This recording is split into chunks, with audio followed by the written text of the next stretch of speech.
മോഹൻലാൽ ആദ്യമായി സംവിധാനം ചെയ്യുന്ന ചിത്രം ബാറോസ് റിലീസ് മാറ്റുന്നു എന്നാണ് പുറത്തു വരുന്ന വാർത്തകൾ. നേരത്തെ മാർച്ച് 28-ന് റിലീസ് ചെയ്യാൻ തീരുമാനിച്ചിരുന്ന ചിത്രം മെയ് മാസം പകുതിയോടെ റിലീസ് ചെയ്യാനാണ് പുതിയ തീരുമാനം. മോഹൻലാലിൻ്റെ ജന്മദിന സമ്മാനമായി ആരാധകർക്ക് സിനിമ നൽകാനാണ് അതിൻ്റെ അണിയറ പ്രവർത്തകർ തീരുമാനിച്ചിരിക്കുന്നത്.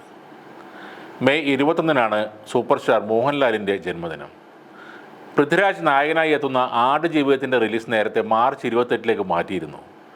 നേരത്തെ റിലീസ് പ്രഖ്യാപിച്ചിരുന്ന ഏപ്രിൽ 10-ന് നിരവധി ചിത്രങ്ങൾ റിലീസിന് ഉള്ളതുകൊണ്ട് ആടുജീവിതം റിലീസ് മാറ്റുകയായിരുന്നു. ആടുജീവിതത്തിന് പരമാവധി സ്ക്രീൻ ലഭിക്കുന്നതിന് വേണ്ടിയാണ് അവർ റിലീസ് മാറ്റിയത്. ഇതോടെ മോഹൻലാലിൻ്റെ ബറോസ് റിലീസ് മാറ്റുകയായിരുന്നു. മോഹൻലാൽ സംവിധാനം ചെയ്യുന്നു എന്നതിലൂടെ തന്നെ വാർത്തകളിൽ ഇടം പിടിച്ച ബറോസ് 3D സാങ്കേതികവിദ്യയുടെ സഹായത്തോടെയാണ് ഒരുക്കുന്നത്. Barroz guardian of the Gama's treasure എന്ന നോവലിനെ അടിസ്ഥാനമാക്കിയുള്ളതാണ് ഈ സിനിമ. ജിജോ പുന്നൂസാണ് ഈ ചിത്രത്തിൻ്റെ പ്രാഥമിക തിരക്കഥ എഴുതിയിരിക്കുന്നത്. ഫാൻറ്റസി ടൈപ്പിൽ ഒരുങ്ങും ചിത്രത്തിൽ മോഹൻലാൽ തന്നെയാണ് നായകവേഷം കൈകാര്യം ചെയ്യുന്നത്. നിധി കാക്കുന്ന ഒരു ഭൂതമായിട്ടാണ് മോഹൻലാൽ ചിത്രത്തിൽ എത്തുക എന്നാണ് പറയുന്നത്. മലയാളത്തിലെ എക്കാലത്തെയും ബെസ്റ്റ് സെല്ലറുകളിൽ ഒന്നായ ബെന്യാമിൻ്റെ ആടുജീവിതം എന്ന നോവലിനെ അടിസ്ഥാനമാക്കി ബ്ലസി സംവിധാനം ചെയ്യുന്ന ചിത്രത്തിനായി 16 വർഷത്തെ തയ്യാറെടുപ്പുകളാണ് അതിൻ്റെ അണിയറ പ്രവർത്തകർ നടത്തിയത്.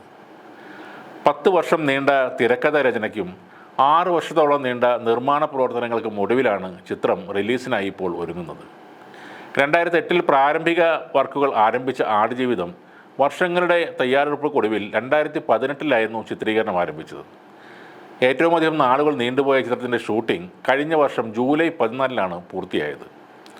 ജോർദാനിലായിരുന്നു ഈ സിനിമയുടെ മുഖ്യ ഭാഗവും ഷൂട്ട് ചെയ്തത്. ലോകത്തെ ആകെ മാറ്റിമറിച്ച കോവിഡ് കാലഘട്ടത്തിൽ ഷൂട്ടിംഗ് സംഘം വിദേശ രാജ്യങ്ങളിൽ കുടുങ്ങിക്കിടക്കുകയും ചെയ്തിരുന്നു.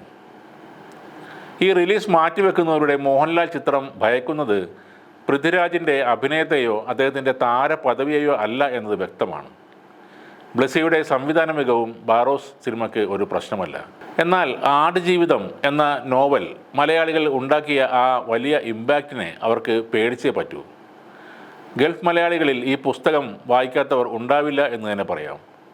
മരുഭൂമിയിലെ ദുരൂഹതകളും ദുരിത ജീവിതവും വിവരിക്കുന്ന നോവൽ മലയാളത്തിലെ എക്കാലത്തെയും മികച്ച പുസ്തകങ്ങളിൽ ഒന്നാണ്. നജീബ് എന്ന ചെറുപ്പക്കാരൻ്റെ കഥ സ്ക്രീനിലേക്ക് എത്തുമ്പോൾ പ്രേക്ഷകർ ഇരുകൈയും നീട്ടി തന്നെ സ്വീകരിക്കുമെന്ന് ഉറപ്പാണ്.